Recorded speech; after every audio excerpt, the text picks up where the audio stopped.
Am I on? Hello? Can everyone see me?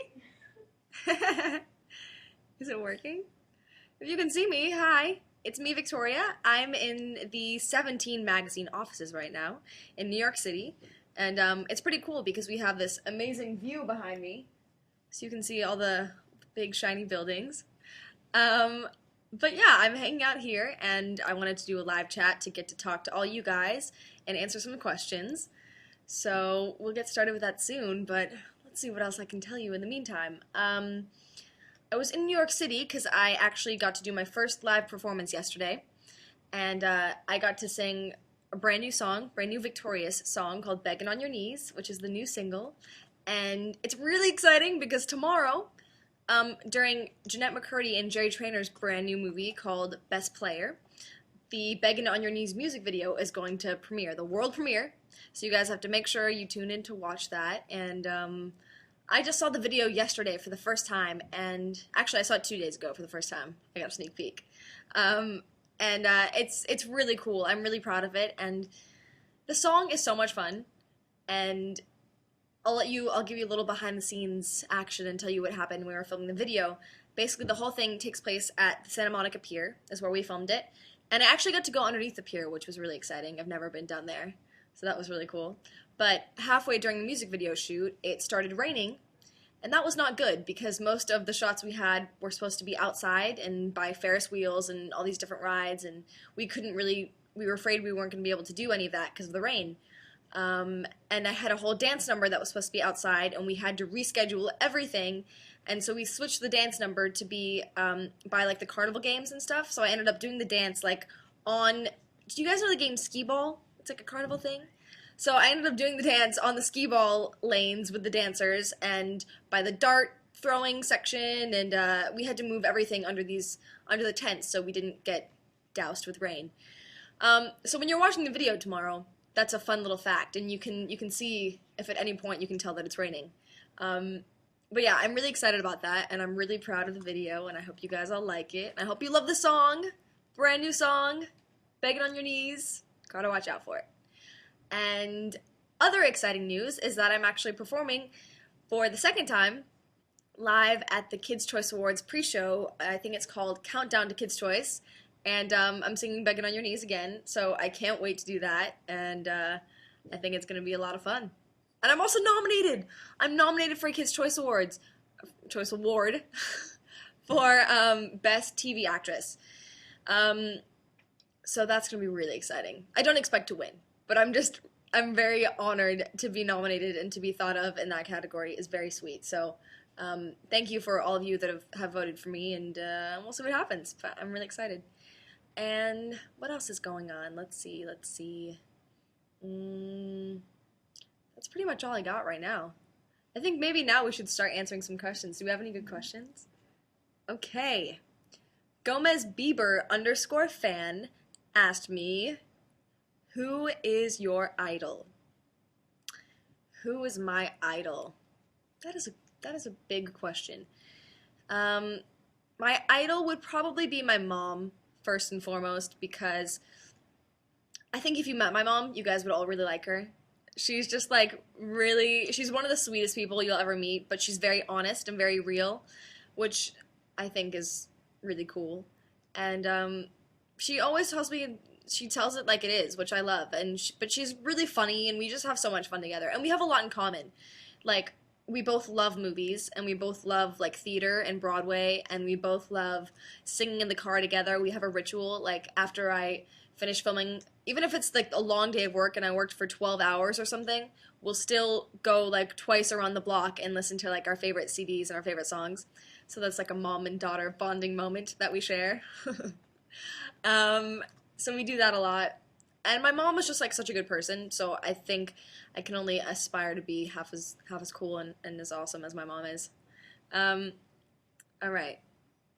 And also, I would say another idol I have is Oprah, because she is changing the world. Oprah is changing the world. She's a phenomenal human being, and she just does so much good, and it just seems like a very positive person, and I think that's really important. So I admire and respect her a lot for that.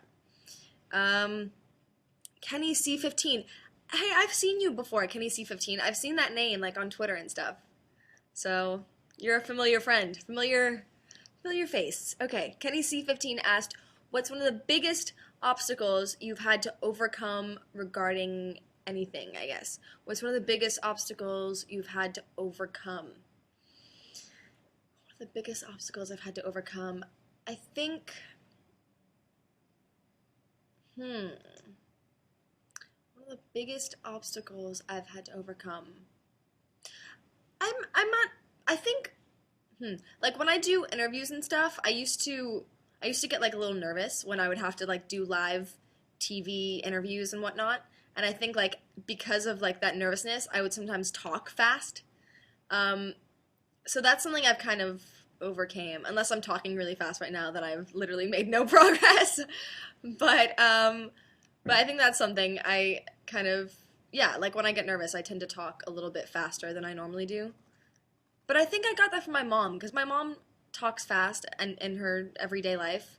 I think that's kind of been passed down onto me. Um, so yes, that's probably my biggest obstacle, I would say.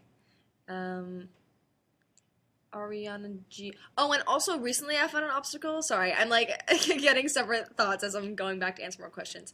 Um, I when I just did my first live performance, you have to wear these things called in-ears, and I don't know if you've ever seen like sometimes singers at concerts and stuff, they'll have them hanging down and they're usually clear and they're molded to like fit perfectly in your ears.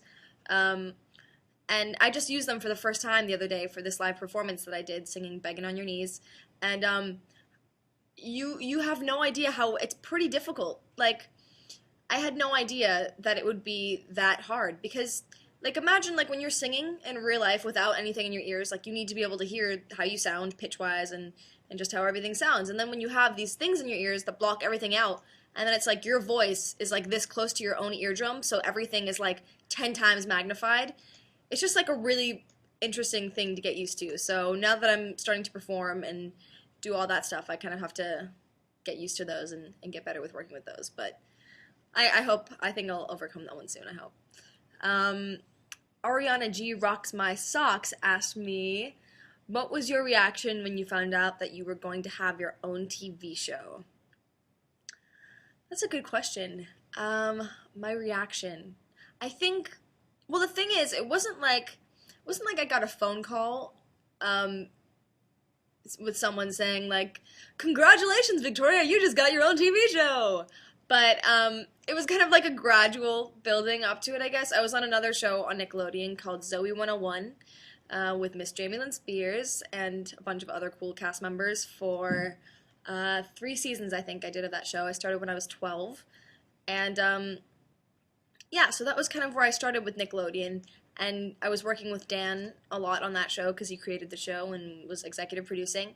And I guess we just kind of hit it off, and we became really good friends, and we're still really good friends to this day. And we kind of started talking about him doing a show for me, and I was like, that would be the coolest thing ever. Like, the idea of it kind of seemed like a little surreal, and I don't think I actually thought it was going to happen.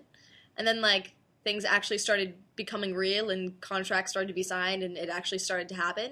And that's when I think I kind of was like, whoa. It wasn't I didn't like freak out or scream or anything. I was just kind of like, wow, this is actually happening. I'm gonna have my own show on Nickelodeon. That's kind of crazy. So I think it was like a weird realization for me. I felt really lucky and more than anything, I think like really grateful. So yeah. Oh, and by the way, you guys should follow Dan Schneider on Twitter at Dan Warp. He's hilarious and has very good tweets. So you should do that. Katie Lou 13 asked me. She said, "Hello, Victoria. Please say hello to me. I have been so sad today. Will you ever come to the UK?"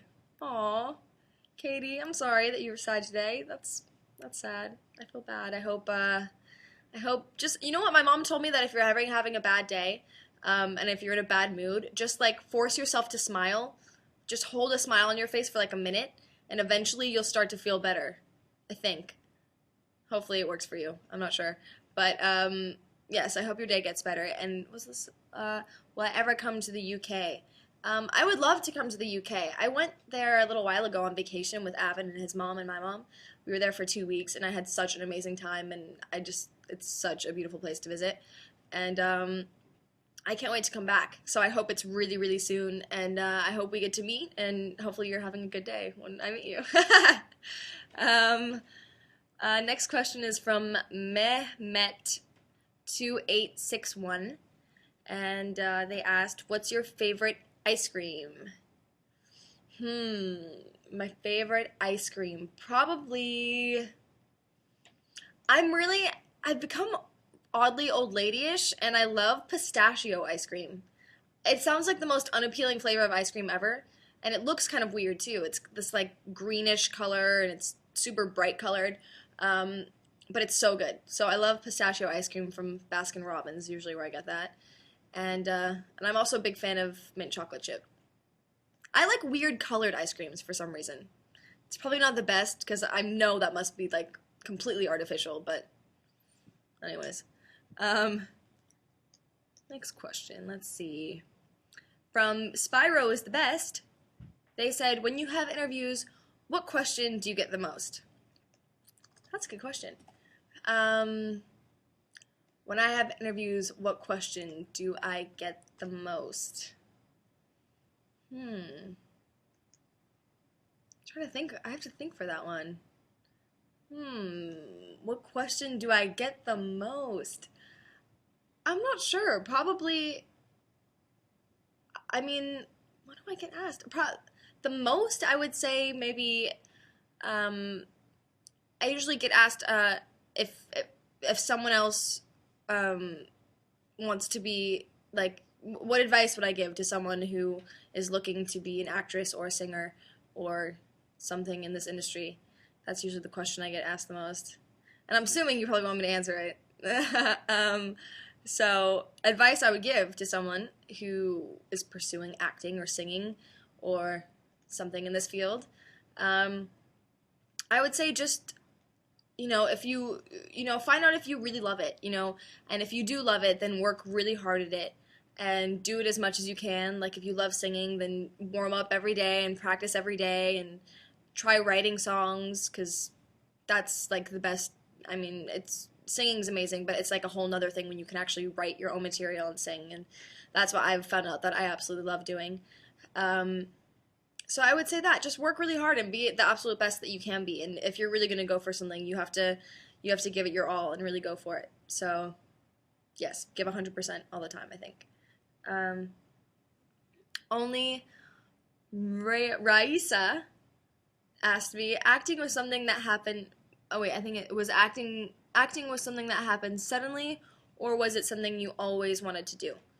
Um, I think it's something I've always loved doing. I mean, I've always felt like pretty comfortable in front of the camera. I started out doing modeling jobs. I'm from Florida originally, so I was doing that when I was younger, and yeah, just being in front of the camera, and I did a bunch of commercials in Florida too, and I always just had so much fun. Like, I just loved being on a set. I loved the whole environment. I loved the way like cameras worked. I loved being able to say lines and like taking direction. The whole process was always just really fun for me, and it never felt like work. Even when I was 8 years old doing this, it never felt like, I was always the one that wanted to do it. I never really complained because, I mean, like when I was younger, I wanted to work so many hours and just keep going because I just loved it.